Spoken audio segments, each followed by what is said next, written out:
కొంచెం వెనక్కి జరగాలి, కొంచెం వెనక్కి జరగాలి, కొంచెం నువ్వు మీరు కొంచెం వెనక్కి జరగాలి కొంచెం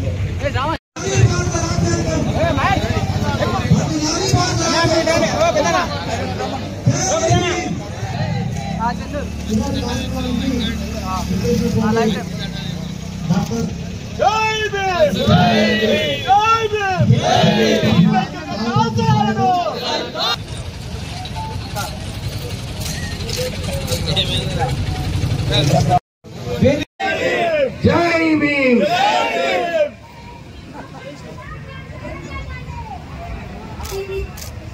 వెంకట్ గారు మన అంబేద్కర్ సంఘం ప్రెసిడెంట్, ఈ డాక్టర్ బిఆర్ అంబేద్కర్ 133వ జయంతి ఉత్సవాలు జరుపుకోవడానికి చైర్మన్. చాలా చక్కటి అరేంజ్మెంట్ చేస్తారు. మీరు మీ కమిటీ సభ్యులందరూ నువ్వు ఒక్కడే కావు, అందరు కూడా ఎవరెవరు ఉన్నారో ఆ కమిటీ సభ్యులు అందరు కూడా మంచిగా అరేంజ్మెంట్ చేస్తారు. చాలా సంతోషంగా ఉంది. ఎందుకంటే ఇంతకుముందు కూడా నేను రావడం జరిగింది ఎంపీగా ఉన్నప్పుడు ఇక్కడికి ఈ అంబేద్కర్ ఉత్సవాలలో పాల్గొనడానికి. సో ఈ సంవత్సరం అయితే ఇట్లా చేసినాము. ఇంతకుముందు వెంకట్ గారు మన మల్లేష్ గారు చెప్పినట్టు ఒక చక్కటి అంబేద్కర్ భవన్ చెన్నూరు నియోజకవర్గంలో అవసరం ఉన్నది.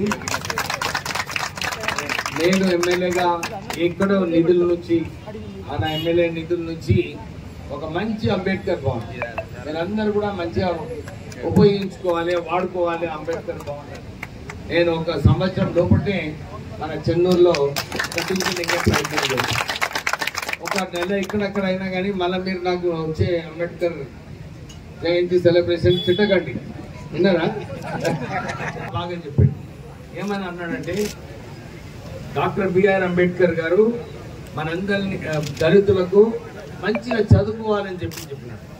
అంబేద్కర్ గారు ఇదే చెప్పినారు, కుల వివక్ష పోవాలనుకుంటే అందరు కూడా మంచిగా చదువుకోవాలి. చదువుకున్నప్పుడే కుల వివక్ష తక్కువైంది. చదువుకున్న తర్వాత ప్రజలలో ఉండి మంచిగా క్రమశిక్షణతో ఉండాలి. ఇవన్నీ కూడా అరే మహేష్ మంచి విద్యతో పాటు క్రమశిక్షణ ఉండాలన్నారు. క్రమశిక్షణ చాలా ఇంపార్టెంట్ దళితులకు. ఎందుకంటే క్రమశిక్షణ ఉంటేనే మనం మంచిగా చదువుకోవచ్చు, మన పని మంచిగా చేసుకోవచ్చు, ఒక 10 మందికి మనము ఉపయోగపడేలాగా మనం పని చేసుకోవచ్చు అని చెప్పి డాక్టర్ బిఆర్ అంబేద్కర్ గారు మనకు చెప్పడం జరిగింది. మీరందరూ కూడా ఒక విషయం ఆలోచించారు. ఇంత పెద్ద దేశంలో ఇంత మేధావులు ఉన్నప్పటికీ కూడా ఎందుకు డాక్టర్ బిఆర్ అంబేద్కర్ గారిని రాజ్యాంగం రాయడానికి ఆయనకి ఎందుకు సెలెక్ట్ చేసినారు? ఇప్పుడే మా అడ్వకేట్ రాజేష్ ఏడు ఆయన చాలా చక్కగా మాట్లాడింది. మన రాజేష్ అడ్వకేట్ గారు అగో చాలా బాగా చెప్పినావా. నేను కూడా కొన్ని విషయాలు నేర్చుకున్నా నీ మాటలతో. నేను నిజంగా చెప్తున్నా, దాంట్లో ఏం తప్పులేదు. మనకు తెలియని విషయం తెలుసుకున్నదే ఎప్పుడు కూడా ఏ విషయం తెలియకుంటే నేర్చుకుంటే ఒప్పుకోవాలి, దాంట్లో ఏం లేదు. Thank you very much. నువ్వు కూడా చాలా చక్కగా